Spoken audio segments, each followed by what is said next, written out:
नमस्कार, आप देख रहे हैं सान इंडिया। आप सभी का स्वागत है। आइए आज की चर्चा में हम बात करते हैं देश की आजादी 1942 भारत छोड़ो आंदोलन से 1947 भारत छोड़ने तक का सफर। नमस्कार सर। नमस्कार सर, आपका स्वागत है। थैंक यू, धन्यवाद। सर, आज हम आपसे कुछ क्वेश्चन पूछेंगे जी। तो सबसे पहले मेरा क्वेश्चन रहेगा, भारत छोड़ो आंदोलन, जी जी इसका विशेषता और पृष्ठभूमि जरूर बताइए सर। जी जी सभी दर्शकों को मेरा नमस्कार। मैं हूं सान इंडिया का एक मेंबर और आपसे बातचीत कर रहा हूं। आज की चर्चा एक प्रोग्राम है। इसमें इस प्रोग्राम की शुरुआत आज से ही हुआ है और आप लोग इसके प्रिय दर्शक हैं और पहले प्रोग्राम के पहले दर्शक हैं, तो आप लोग हमारा साथ दीजिएगा। और ये वीडियो आजादी की शुभ अवसर पर बन रहा है, तो आप लोगों से उम्मीद है हमें कि आप इस वीडियो को समय दीजिएगा और मुझे समझने की कोशिश कीजिएगा। अगर वक्त नहीं दीजिएगा तो आप समझ नहीं पाइएगा कि मैं किस बातों को बता रहा हूँ या मेरा लेवल क्या है, कैसे मुझे आप समझिएगा। तो यह जरूरी है कि आप समझे चीजों को और फिर मुझे बताएं कि कहाँ पर त्रुटियां हुई या मैंने बेहतर चीजें बताई हैं, बेहतर चीजें से एक्सप्लेन करी है, तो आप मुझे साथ दीजिएगा। हमारा पहला क्वेश्चन जो हमें रंजीत सर ने पूछा है कि भारत छोड़ो आंदोलन 1942 में जो शुरू हुआ था 8 अगस्त 1942 को, उसके पृष्ठभूमि और विशेषताएं के बारे में। तो हम लोग बिना समय गवाए इन चीजों पे वापस आते हैं। देखिए, आज का जो हमारा ये प्रोग्राम है, एक्चुअल में हमारे पास समय बहुत कम है और इसी के लिए हम लोग 1942 से बात कर रहे हैं। अन्यथा हम शुरू से ही बात करते कि ईस्ट इंडिया कंपनी कैसे हमारे इंडिया के ऊपर कब्जा किया, कैसे आजादी की लड़ाई शुरू हुई और ढेर सारी चीजें हैं जो काफी एपिसोड्स हो सकते हैं। हालांकि मैं इस एपिसोड को कंटिन्यू करने वाला हूं और आपको सारी चीजें बताऊंगा जो बहुत ही जरूरी है और भारतीय इतिहास को मैं इसी शो के जरिए आपके सामने तक रखूंगा।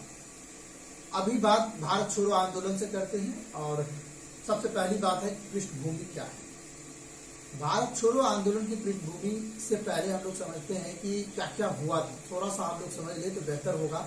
हम लोग जानते हैं कि 26 जनवरी 1930 को भारतीय स्वतंत्रता संग्राम के लिए पूर्ण स्वराज का बिगुल बजा दिया गया था। 26 जनवरी को हमारे देश की स्वतंत्रता की पहली झंडा लहरा दी गई थी मोतीलाल नेहरू, पंडित जवाहरलाल नेहरू एवं अन्य समर्थकों द्वारा, जो उस समय के समाजवादी नेता थे। बहुत सारे लोगों ने 1930 को पहला स्वतंत्रता दिवस मनाया। इसके बाद आप समझिए कि अब भारतीय आजादी का पूर्ण स्वराज की मांग अब निश्चित हो चुकी थी। इससे पहले हम लोग क्या करते थे कि राज्य या क्षेत्रीय सत्ता की मांग करते थे या केंद्रीय सत्ता की मांग करते थे, या मतलब पूर्ण स्वराज की मांग नहीं। ये नहीं कहते थे कि मुझे पूरा अधिकार चाहिए, पूरा राजनीतिक समर्थन चाहिए, बल्कि ये कहते थे कि कानून बनाने का मुझे दे दो, रक्षा तुम रख लो, विदेश तुम रख लो, ऐसा कुछ चलते रहता था। लेकिन 1930 आते आते भारतीय स्वतंत्रता संग्राम की जो झंडा है वो बुलंद हो गई और यह तय हो गया कि अब हम पूर्ण स्वराज लेकर ही रहेंगे। भारत छोड़ो आंदोलन तक आते आते अभी तक जो है पृष्ठभूमि बन गया था संघर्ष नीति और संघर्ष तैयारी और संघर्ष नीति। मतलब हम तैयारी करेंगे, संघर्ष करेंगे, नीति बनाएंगे, संघर्ष करेंगे। इस नीति के ऊपर हम लोग चल रहे हैं। इससे पहले ही 1942 में ही क्रिप्स मिशन आया था। देखिए, थोड़ा सा और बैकग्राउंड हम इसमें समझ ले तो बेहतर होगा। 1939 में द्वितीय विश्व युद्ध की शुरुआत हो जाती है, हम लोग जानते हैं, और ये द्वितीय विश्व युद्ध 1945 तक चलती है। 1939 में जो द्वितीय युद्ध शुरू होती है, उसी बीच हमारे एक क्रांतिकारी लीडर जो उस समय सुभाष चंद्र बोस जी थे, उन लोगों का मानना था, नेहरू जी का मानना था और भी बहुत सारे क्रांतिकारी लोगों का मानना था कि हमें इसी वक्त जो है अंग्रेजों का विरोध करना चाहिए। उनका सही मानना था कि दोस्त का मतलब दुश्मन का दुश्मन मेरा दोस्त। तो ऐसा वो कहते थे। बात तो बिल्कुल सही है। अंग्रेजों का दुश्मन था जर्मनी और जर्मनी जो है, जर्मनी से दोस्ती करना चाहते थे हम लोग, यानी कुछ जो हमारे देश के समाजवादी नेता थे। हालांकि गांधी जी कहते थे वो रूढ़िवादी है, फांसीवादी लोग हैं, उन लोगों से बच के रहना है।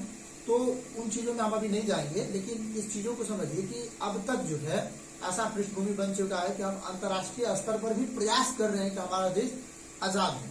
इसी बीच 1942 में ही 1939 के बाद हमारे जो लीडर हैं सुभाष चंद्र बोस, वो जर्मनी के यात्रा पर निकल जाते हैं। इसके बाद जापान भी जाते हैं, वहां पर आजाद हिंद फौज की बात बनाते हैं। इसकी बात हम आगे की वीडियो में करेंगे, लेकिन एक ऐसी पृष्ठभूमि हमारे अंदर तैयार हो चुकी थी कि अब हम पूर्ण स्वराज की मांग कर रहे हैं।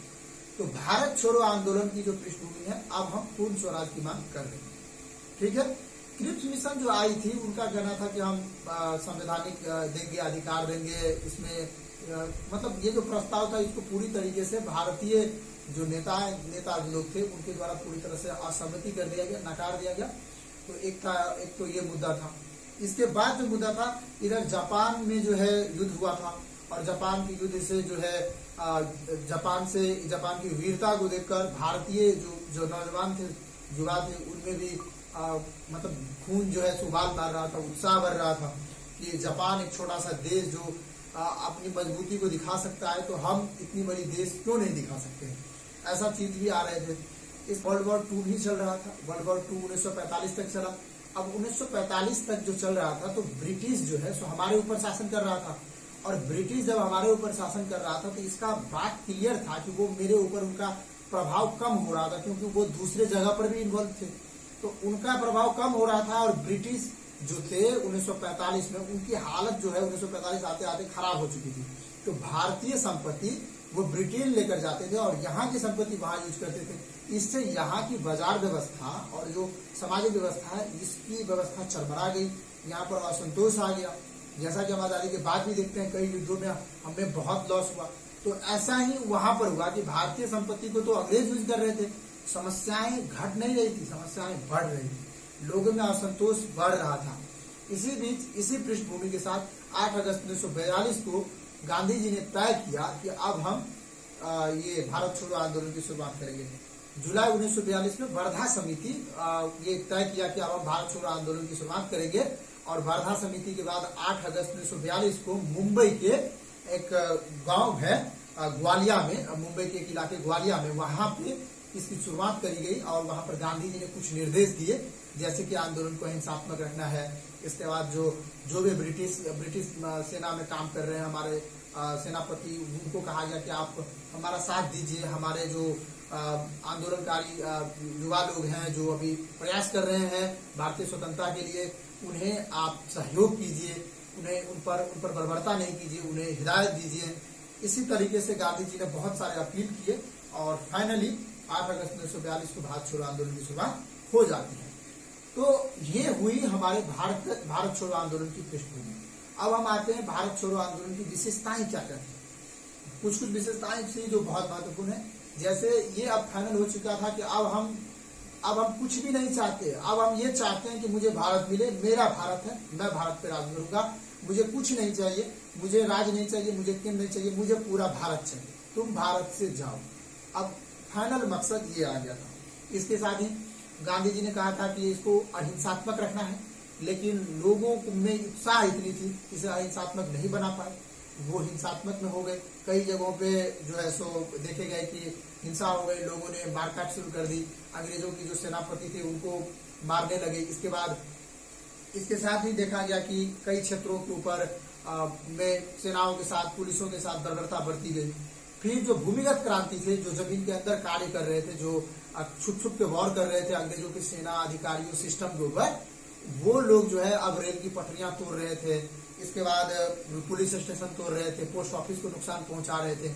अभी सारा फंडामेंटल आप समझिए क्या क्या हो रहा है कि एक तरफ भारत छोड़ो आंदोलन के पीछे सामाजिक स्थिति क्या है कि वहां पर वर्ल्ड वॉर 2 की वजह से असंतोष आ गया है।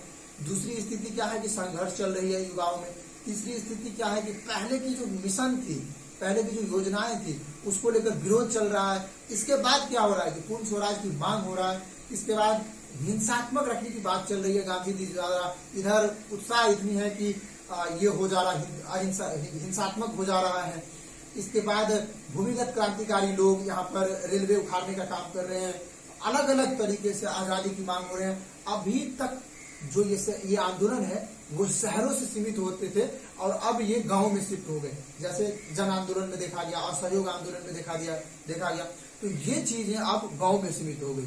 गांव में जब ये गई तो अब पता चल गया ब्रिटिश भारत को कि अब ब्रिटिश सरकार को पता चल गया कि अब मुझे छोड़ना ही पड़ेगा, क्योंकि अब राष्ट्रवाद चरम सीमा पर आ गया। सबसे महत्वपूर्ण ये हुआ कि हमारे जयप्रकाश नारायण जी जो है, जो आपातकाल की स्थिति में 1975-76 में जो बिहार से एक आंदोलन की शुरुआत किए थे, छात्र आंदोलन से, जिसका नाम दिया था उन्होंने संपूर्ण क्रांति। वो व्यक्ति जो है भारत छोड़ो आंदोलन के समय उन्होंने एक समिति बनाई, उसका नाम रखा आजाद दस्ते समिति। और मतलब एक जो गठन बनाया, एक मतलब ये प्रशिक्षण का एक केंद्र बनाया, उसे गठन किया, उसका नाम रखा आजाद दस्ते का। और आजाद दस्ते में युवाओं को ट्रेनिंग देते थे कि तुम्हें किस तरीके से काम करना है, किस तरीके से लोगों के ऊपर ये करना है, किस तरीके से भारतीय लोगों को जगाना है। ये काम जयप्रकाश नारायण जी कर रहे थे। इसी तरीके से अब जो है इसी के समानांतर अंग्रेजों के विरोध में एक चीज और होने लगी। अब तक जो है सो ये आंदोलन चरम सीमा पर आ गई थी।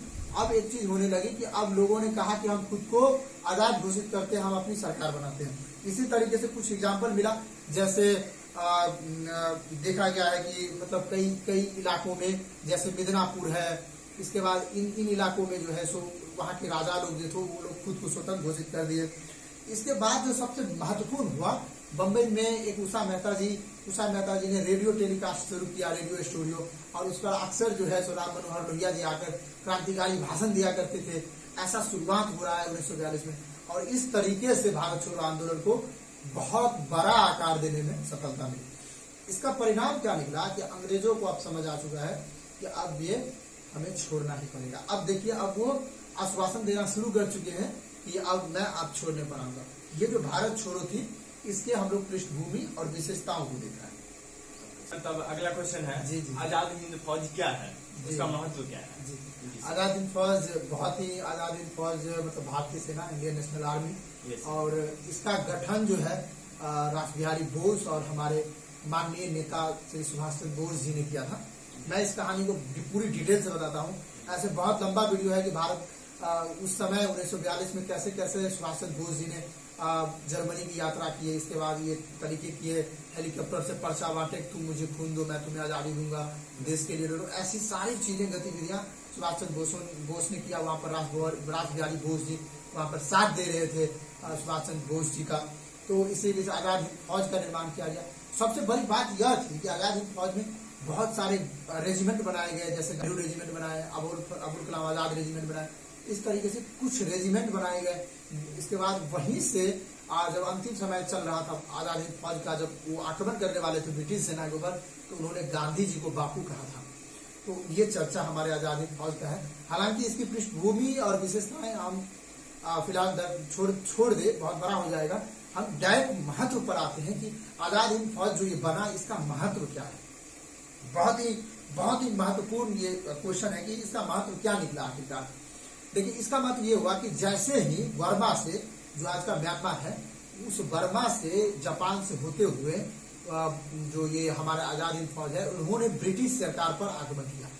हम लोग जानते हैं सैनिक विद्रोह 1857 में हुआ था, जब सेनाओं ने विद्रोह कर दिया था। अब ये हुआ कि अंग्रेजों के दिमाग में एक बात आ गया, कि दिमाग में ये आया कि अगर आजाद हिंद फौज हम पे आक्रमण करेगी तो भारतीय सेना में भी तो मेरा ही फौज है, मतलब भारतीय फौज है ना। ब्रिटिश सेना में किसका फौज है? भारतीय फौज है। भारतीय फौज मतलब ब्रिटिश जो भारत में सेना रख रही है, उसके पास जो आर्मी है, उसमें तो भारतीय लोग हैं। और जब ये भारतीय आजाद हिंद फौज आएंगे लड़ने के लिए, अगर उसके अंदर अगर राष्ट्रभक्ति आ गई तो वो तो डायरेक्ट नुकसान पहुंचा देगा, वो तो मारकाट हो जाएगा। वो सेम टू सेम ऐसे ही हो जाएगा जैसे 1857 में हुआ था। जी सर, बिल्कुल। अब इसको लेकर इतना डर गए थे अंग्रेज कि अब उनका दिमाग काम करना बंद कर दिया, और इस चीज को लेकर पूरा इंटरनेशनल चर्चा हो गया। सबसे बड़ी बात तो ये हुई कि अंतर्राष्ट्रीय स्तर पर ये बात चर्चा में आ गई कि अब भारत को आजादी देना ही पड़ेगा। अंतर्राष्ट्रीय चर्चा में आ गई, और प्रवासी लोग जो थे, जो दूसरे देशों में रह रहे थे, जो जाकर दूसरे देशों में बस रहे थे, वो लोग जो है अब भारतीय आजादी के लिए प्रयास करें। वो लोग भी आवाज उठाने लगे कि मुझे भारत की आजादी चाहिए, जबकि वो रह नहीं रहे, लेकिन उसे चाहिए उसको। ऐसा प्रयास उन्होंने करना शुरू कर दिया। ये काम अभी तक शुरू हो चुका है। तो आजाद हिंद फौज का सबसे बड़ा महत्व क्या है कि उन्होंने जैसे ही उन्होंने सेना विद्रोह का आह्वान किया, ब्रिटिश सेना में जो भारतीय लोग थे उसमें राष्ट्रीयता थोड़ी थोड़ी आई, और ब्रिटिश जो सरकार थी भारत में, वो डर गई। उनको समझ आ गया कि अब मैं यहाँ पे चल नहीं सकता। उसे ये बात पूरी तरह से समझ आ गया। और भारत छोड़ो आंदोलन इधर जो चल रही थी, इधर भारत छोड़ो आंदोलन खत्म नहीं हुआ है, इधर चल रहा है। और भारत छोड़ो आंदोलन इधर जो चल रही है, इसको उन्होंने गति प्रदान किया। और फाइनली जो सैनिक यहाँ पर जो पकड़े गए थे, भारत आजाद हिंद फौज के कुछ सैनिकों को बंदी बनाया गया, उसके ऊपर मुकदमा चलाया गया, केस चला। तो उनके ऊपर जो केस चला, तो उस समय पूरे भारतवासी सड़कों पर आ गए। उन्होंने कहा कि नहीं, ऐसा नहीं होगा। उन्होंने साथ दिया, और ये दुनिया ने देखा, और भारत ने राष्ट्रीयता की चरम सीमा पर था। अब भारत में राष्ट्रपिता घर की मुट्ठी बराबर नहीं रहे, चरम सीमा पर आ गई। जी। अब भारत की राष्ट्रवाद फैल चुकी थी। तो अभी तक भारत छोड़ो आंदोलन और आजाद हिंद फौज दोनों की बैकग्राउंड समझ चुके हैं, क्या स्थिति है देश की, ये हम लोग अभी तक समझ चुके हैं। अब आगे बात करते हैं। सर मेरा अगला क्वेश्चन है शिमला समझौता, यानी जी। शिमला समझौता को आप अच्छे से डिटेल से समझाए ताकि जी। हमारे जी जी जी जी सर। जरूर जरूर। जी, देखिए, अभी तक हम लोगों ने आजाद हिंद फौज और एक महत्वपूर्ण चर्चा आजाद हिंद फौज और भारत छोड़ो आंदोलन पर कर चुका है। जी सर। अब जो बात आ रही है बेबल प्रस्ताव, देखिए 1942 क्रिप्स मिशन आ चुका है, 1942 भारत छोड़ो आंदोलन हो चुकी है, चल रही है। 1942-43 आजाद हिंद फौज एंट्री कर चुकी है, जी सर। है ना? Yes. आजाद हिंद फौज एंट्री कर चुकी, इसी समय आजाद हिंद फौज एंट्री कर चुकी है। आजाद हिंद फौज का प्रसार बढ़ता जा रहा है। Yes. और अब जो है, अब अंग्रेज आश्वासन देना शुरू कर दिए हैं कि देखो, मेरा द्वितीय विश्व युद्ध चल रहा है जर्मनी जापान के साथ, जी सर। तो मुझे विश्व युद्ध समाप्त करने दो, अभी मुझे साथ दो, अभी मेरे को कमजोर मत करो और मुझे साथ दो, मैं जैसे ये युद्ध जीत लूंगा मैं आपको आ जाता हूँ। ये कौन कह रहा है? अंग्रेज बोल रहा है, अंग्रेज। ब्रिटेन बोल रहा है। मतलब वो ये अब मान चुका है कि अब मैं भारत छोड़ दूं। अब समझिए इस चीज को। जी जी सर।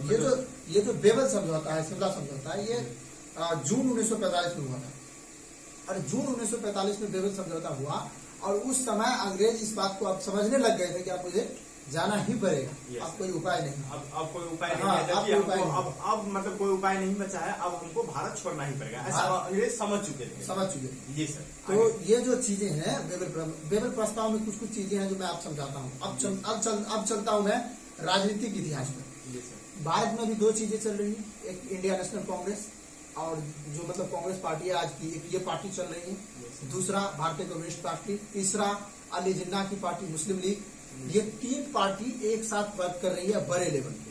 बात समझिएगा थोड़ा आराम से। जी सर। ये तीन पार्टी वर्क कर रही है। तो जब बेबल प्रस्ताव आया तो उन्होंने क्या कहा कि हम जो है इसमें एक काम करते हैं कि हिंदू और मुसलमान दो पक्ष थे, हिंदू और मुसलमान, ये दो मेजॉरिटी थे इंडिया के। तो हिंदुओं को हम बराबर सीट देंगे, मुसलमानों को हम बराबर सीट देंगे, ठीक है? जी सर, बिल्कुल। ऐसा कहा उन्होंने ब्रिटिश सरकार ने बेबल प्रस्ताव के माध्यम से।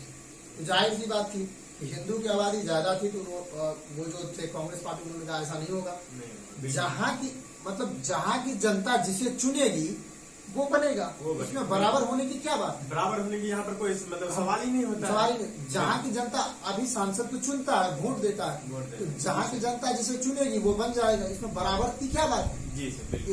इधर अली जिन्ना जो कह रहे थे, मुस्लिम लीग के जो चीफ थे अली जिन्ना जी, वो कह रहे थे कि हमें आजादी, मतलब हमें आजादी चाहिए, या नहीं तो मैं अगर भारत में रहूंगा तो मुझे जो है मुसलमानों का मनोनयन मेरे हाथ में होना चाहिए, यानी मुसलमान ही मुसलमान को मनोनयन करेंगे और 50% करेंगे।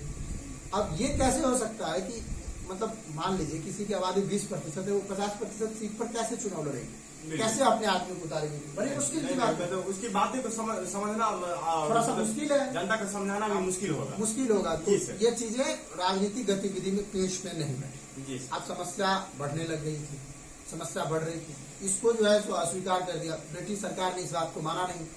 इधर कांग्रेस ने भी बहिष्कार किया, इधर इसने भी बहिष्कार किया। साथ ही उन्होंने कहा, इस बारे में क्या कहा था कि हम केंद्रीय सत्ता को मजबूत करेंगे, राज्य सत्ता को कम करेंगे, रक्षा संचार विदेश मेरे पास रहेगा।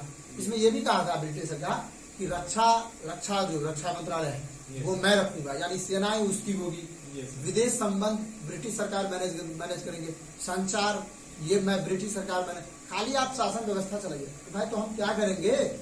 सेना तुम्हारे पास है, विदेशों के साथ बातचीत तुम कर रहे हो, रक्षा तुम कर रहे हो, सारा चीज तुम कर रहे हो, तो मैं क्या करूंगा? तो फिर उन्होंने गांधी जी और उनके समस्त लोगों ने, जो कांग्रेस पार्टी और इधर ये जो अली जिन्ना के जो मुस्लिम लीग थे, उन्होंने भी इसको जो है सो नकारा, असहमति व्यक्त किया। इसके साथ ही अंग्रेजों ने एक अधिनियम पारित किया था 1935 का अधिनियम, भारत शासन अधिनियम 1935। कहा गया कि इसी शासन के आधार पर हम जो है सो भारत में शासन करेंगे। तो इसको लेकर भी वहां पर असहमति हुई। इस प्रकार अब भारत छोड़ो आंदोलन, आजाद हिंद फौज, अब बेबल प्रस्ताव में बात हो रही है कि हम सत्ता का हस्तांतरण कैसे करेंगे। और इसमें उन्होंने कहा जो मुख्य बातें हैं इस वाले में कि हमें जो है मुस्लिम लीग की जो शर्त थी कि हम अपने सदस्यों का मनोनयन मुसलमान ही करेंगे, ना कि हिंदू करेंगे। ये एक मुख्य इसका जो मांग था और मुख्य बातें इसमें जो समझ आती है। और हिंदू मुस्लिमों की संख्या बराबर होगी बेबल प्रस्ताव के अनुसार, जो केंद्रीय सत्ता में होंगे बराबर सांसद विधायक होंगे, ये सारी चीजें थी। कैसे एक्सेप्ट होता तो उसे एक्सेप्ट नहीं किया गया, तो ये चीजें। अब देखिए इसी के साथ क्या हुआ, 1945 से 1947 के बीच कुछ और घटनाएं भी चले। ये थोड़े है कि बेबल प्रस्ताव चल रहा था, ये नहीं है। इधर युवा लोग तो उत्साह में है, क्रांति तो चलिए रही है, इधर आजाद हिंद फौज की रेगुलेटरी चलिए रही है, वो प्रभाव कम हो चुका है लेकिन काम तो चल रहा है ना। इधर भारतीय गांव में इसकी चर्चा बढ़ रही है, गांधी जी की ख्याति बढ़ रही है, नेहरू का वैल्यू बढ़ रहा है, बहुत सारी चीजें हैं। नेहरू जी और सारी इधर नेहरू जी का वैल्यू बढ़ रहा है, सारी चीजें अब राजनीति में बनना शुरू हो चुका है। इसी समय कुछ महत्वपूर्ण घटनाएं घटी, जिसे हम लोग कहते हैं 1945 से 1947 ब्रिटिश सरकार से प्रत्यक्ष टकराव। मतलब डायरेक्ट आ गया कि जैसे नहीं बोलता है कि कॉलर पकड़ के तुम न मानोगे तो हम तुमको छीन लेंगे, तुम मुंह फोड़ देंगे, ऐसा जबरदस्ती ऐसा मोमेंट आ गया था कि अब अहिंसा कुछ नहीं, अब हम दोगे या हम दिखाएं पावर, ऐसा मौसम आ गया। तो यहाँ तो प्रत्यक्ष टकराव के कुछ जो है सो मिलते हैं, इसके कुछ मिलते हैं। जैसे नवंबर 1945 में जो थे INA थे, इंडियन नेशनल आर्मी थे, जो ब्रिटिश भारत में जो बनाए गए थे इंडियन नेशनल आर्मी, भारतीय आर्मी। तो ये जो आर्मी थी उनके चीफ थे शाहनवाज, ढिल्लो, इसके बाद सहगल, ये लोग जो थे इनको फांसी दे दिया गया लाल किले में, मुकदमा चलाकर। और जब फांसी दिया गया तो जनता में आक्रोश आई, जनता इस पर आक्रोश व्यक्त की। इसके बाद कांग्रेस पार्टी ने कहा कि इसका समर्थन किया जाए, सेनाओं का समर्थन किया जाए। सेनाओं का समर्थन इसलिए जरूरी था क्योंकि सेनाएं मुझे साथ दी, जरूरी था, तो सेनाएं मुझे साथ दी। इसके लिए जो है तो समर्थन मांगा गया और समर्थन मिला भी, समर्थन दिया और समर्थन मिला भी, ब्रिटिश सेनाओं को समर्थन मिला। और यहाँ पर एक राष्ट्रवाद का एक चरम सीमा देखने को मिलता है, राष्ट्रवाद अब चरम सीमा पर आ गया है, ये देखने को मिलता है। इसके साथ ही फरवरी में, ये तो नवंबर 1945 में हुआ, इसके बाद फरवरी 1946 में रशीद अली को सजा दी गई, उसको भी यही दिया गया। तो अब दो घटनाएं हो चुकी है, नवंबर में, एक फरवरी में। ये भी सेना के साथ हुआ, ये भी रशीद अली सेना थे इंडियन नेशनल आर्मी के।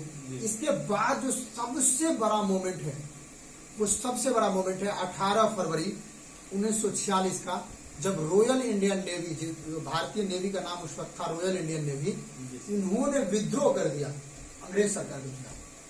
उनकी कुछ मांगे थी, उनको भरपेट खाना नहीं मिल रहा था, उनको सही से व्यवस्थाएं नहीं थी, सुविधाएं नहीं थी। इनको लेकर जो RIN है, रॉयल इंडियन नेवी, इन्होंने आंदोलन छेड़ दिया। अब जब ये आंदोलन छेड़ दिया तो इधर अब गौर से समझिए, आजाद हिंद फौज की सेना, इंडियन नेशनल आर्मी की सेना, नेवी की सेना, सारे मिल गए।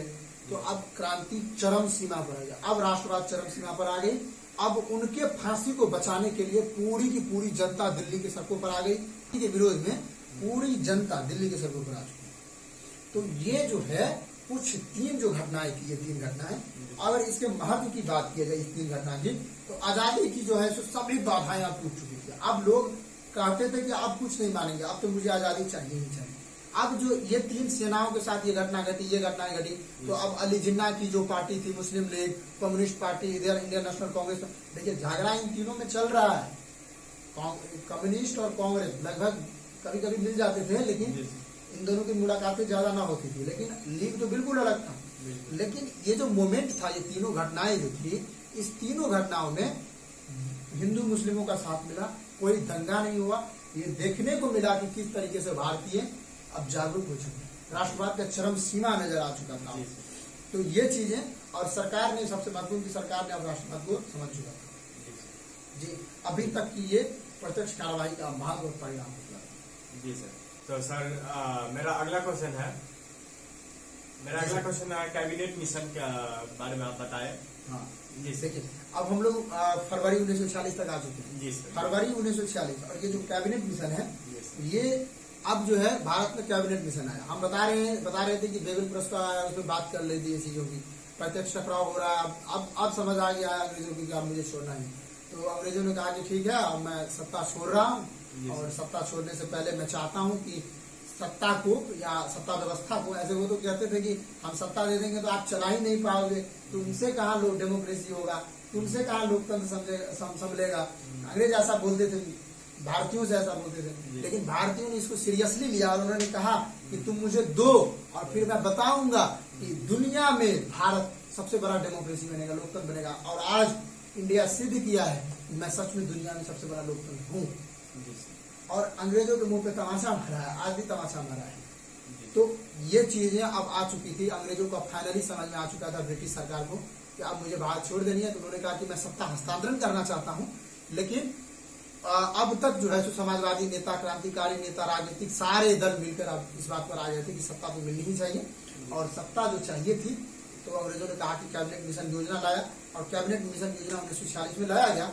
और इस योजना के तहत जो प्रमुख चीजें थी, जैसे अली जिन्ना बोल रहे थे मुझे पाकिस्तान चाहिए, तो कैबिनेट मिशन में कहा गया कि आपको पाकिस्तान नहीं मिलेगा, मतलब पाकिस्तान की मांग को अस्वीकृत कर दिया गया। तो कई लोग कहते भी हैं कि जब 1946 तक पाकिस्तान की मांग हुई, चली ही नहीं थी, तो भाई आखिर 1947 में पाकिस्तान बना कैसे।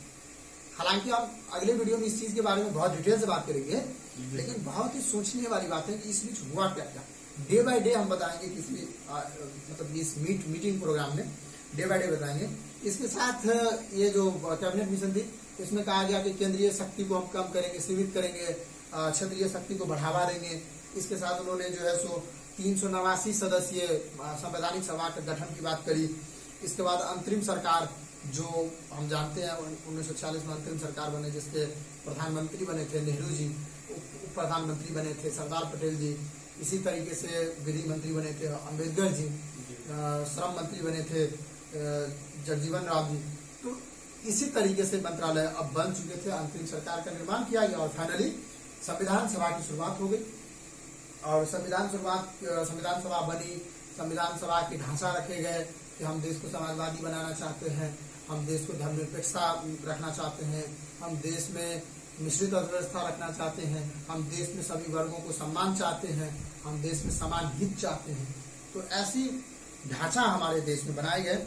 और इस संविधान सभा को एक्चुअल में जिन्ना की मांग को तो नहीं माना गया ना, जिन्ना तो चाह रहे थे कि मुझे पाकिस्तान मिल जाए, और पाकिस्तान तो उन्हें मिला नहीं। तो अब पाकिस्तान में से नहीं मिला था, तो इस मांग के विरोध में जो है सो उन्होंने कहा कि मैं संविधान सभा का विरोध करता हूं। और इसी विरोध के चलते चलते दिसंबर में आके संविधान सभा का पहला बैठक हुआ 9 दिसंबर 1946 को, और इस तरीके से संविधान बनना शुरू हो गया था। देखिए अब एक चीजें और है कि 46 में ही एक अली जिन्ना की जब ये प्रस्ताव आया कैबिनेट मिशन का कि हम पाकिस्तान की मांग को ठुकरा दी है, नहीं मान रहे हैं, तो अब जिन्ना गुस्से में से आग बबूला हो गया और उन्होंने एक नारा दिया कि लड़कर लेंगे पाकिस्तान, लड़कर लेंगे पाकिस्तान। उन्होंने एक नारा दिया, और इस पाकिस्तान के नारे के बाद उन्होंने एक घोषणा की 16 अगस्त को डायरेक्ट एक्शन डे, जिसे हम लोग प्रत्यक्ष कार्यवाही दिवस भी कहते हैं। इसके बाद हिंसा, सांप्रदायिक हिंसा, मारकाट, सारी चीजें शुरू हो गई। और उसी टाइम जो है इससे पहले ही एटली, जो वहाँ के क्लीमेंट एटली प्रधानमंत्री थे ब्रिटेन के, उन्होंने घोषणा कर दी थी कि मैं अब अगले साल 1948 तक में भारत को आजाद घोषित करेंगे। हालांकि ये चीजें मैं बताऊंगा कि ऐसा क्या हुआ कि 1947 में ही आजाद होना पड़ा, परंतु ये चीजें ऐसा चला। इसके बाद जो सबसे बड़ी हुई कि जून प्रत्यक्ष एक्शन डे आ गया था, और प्रत्यक्ष एक्शन डे आने के बाद अब पूरे देश में सांप्रदायिक हिंसा हो गई थी। तो प्रत्यक्ष कार्यवाही दिवस को देखते, भारतीय स्थिति को देखते, अंग्रेजों का भरपूर साथ मिला अली जिन्ना को, और अली जिन्ना को साथ मिला। और मतलब अंत में आके माउंटबेटन योजना आई, और उन्होंने ही यह घोषणा किया कि हम भारत को 2 भागों में बांट रहे हैं, भारत और पाकिस्तान। तो पाकिस्तान में 2 हिस्से थे, एक पूर्वी पाकिस्तान और एक पश्चिमी पाकिस्तान। पूर्वी पाकिस्तान आज का बांग्लादेश है, और पश्चिमी पाकिस्तान अभी का पाकिस्तान।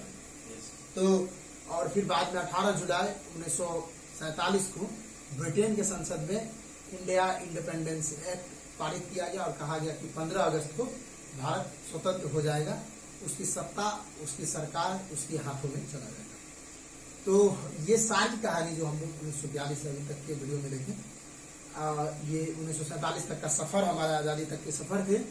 और इसमें हर एक व्यक्ति की हम योगदान है, खासकर हमारे गांधी जी, जिन्होंने इस देश के मार्ग को स्थापित किया कि हम देश को समाजवादी बनाना चाहते हैं, हम देश को धर्मनिरपेक्षता की ओर रखना चाहते हैं। और सबसे बड़ी बात, विशेष आभार नेहरू जी का, जिन्होंने इस देश की जो व्यवस्था है आज की, उन्होंने जो कहते हैं बिल्डिंग बनाने का एक फाउंडेशन, आप 5 मंजिला बिल्डिंग बनाना चाहते हैं और जमीन बनाने का काम अगर सस्ता हो तो बिल्डिंग नहीं बनेगा। तो हमारे नेहरू जी ने इस देश का जमीन बनाने का काम किया है और उसी के भरोसे पर और उसी के जमीन पर आज इंडिया पूरे दुनिया में राज करेगा और करता है। तो ये सारी कहानियां हम लोग आज समझ चुके हैं। हालांकि ये वीडियो बहुत लंबा हो चुका है, फिर भी आपसे निवेदन है कि आप लोग इसे शेयर कीजिएगा, साथ दीजिएगा। और मैंने इसमें बहुत ही चीज़ों को काट छाट कर बताया है। तो आने वाले वीडियोज हम कंटिन्यू करेंगे और आपकी बातों को हम रखेंगे। नमस्ते, नमस्कार, जय हिंद, शुभ नमस्कार। नमस्कार, जय हिंद। और आप सब देखते रहिए सार्न इंडिया, आप सभी का साथ हमारा विश्वास। जय हिंद। जय हिंद।